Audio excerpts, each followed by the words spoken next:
Hi, I'm Nadia, and today I'm going to do a book review on the 1982 play called Master Harold and the Boys, written by Athol Fugard. This play, written by Fugard, is set in St. George's Park's Tea Room in Port Elizabeth, South Africa, during the year of 1950. During this time, the apartheid was continuing to take place. So there are three extraordinary characters in this play, which are Hallie, who is Master Harold, Willie, and Sam. And they spend most of their time interacting with one another in Hallie's mother's tea room. They discuss their past memories, their current difficulties, and their passions. The aspects of this play are extremely thought-provoking. The three fundamental themes that must be identified are the ones of relationships, metaphors, and flashbacks. Fugard allows his audience to analyze the relationships between the characters in full depth, thus meaning that the play becomes more intriguing to read and or to watch.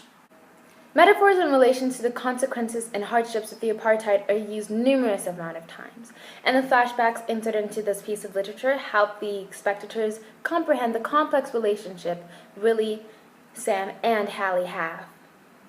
There are countless amounts of extraordinary quotations from Master Harold and the Boys, but the first one I've decided to analyze is the following. Open a newspaper and what do you read? America has bumped into Russia. England is bumping into India. Rich man bumps into poor man. Those are big collisions, Hallie. They make for a lot of bruises.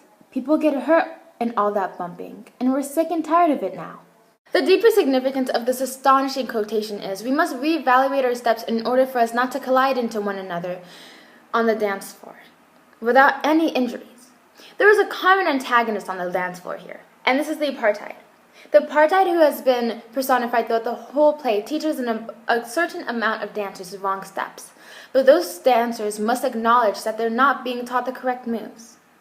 This quotation exhibits how each nation and or culture must reevaluate their ethics in order to find a solution how not to displease one another, because we all must share the world.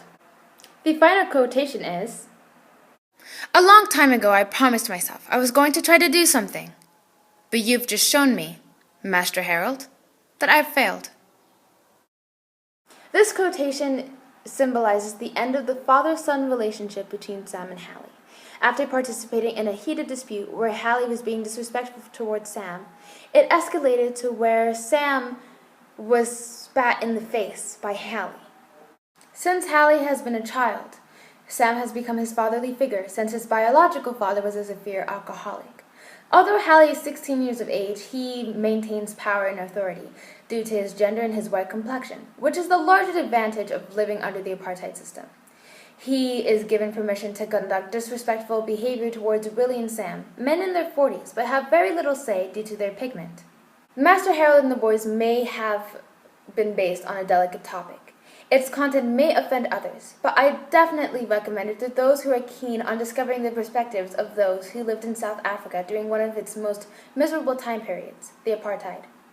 Although this playwright decided to create a play with a grievous tone, this play may have a favorable impact on the viewers. For instance, when Hallie makes reference to the kite that was created by Sam in his monologue.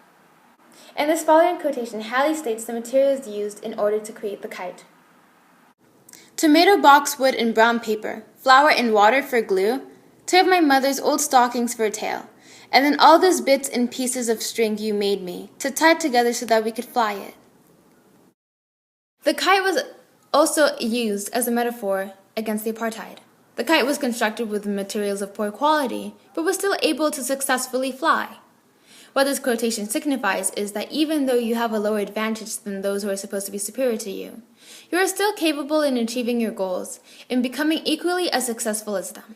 It also determines that with the help of others, you can overcome any obstacle. I enjoyed Athol Fugard's uses of literary features, but the ones that engaged me the most were the uses of irony and flashbacks. A concrete example that can be found in the dialogue was the description of the old Jubilee boarding house. In his dialogue, Hallie claims, "Those years are not remembered as the happiest ones of an unhappy childhood."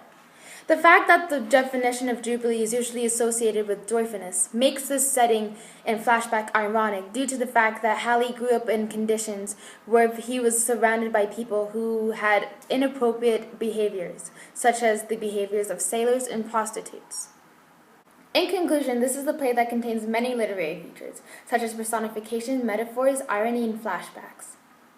Not only does Arthur Fugard add these factors to his play, but he also adds an ending that depicts inspiration to his audience. For those who like agonizing dramatic plays, then this play is the perfect one to read. Here is my works cited, and as always, thank you so much for watching my vlog on Master Harold and the Boys, and I'll see you soon. Bye!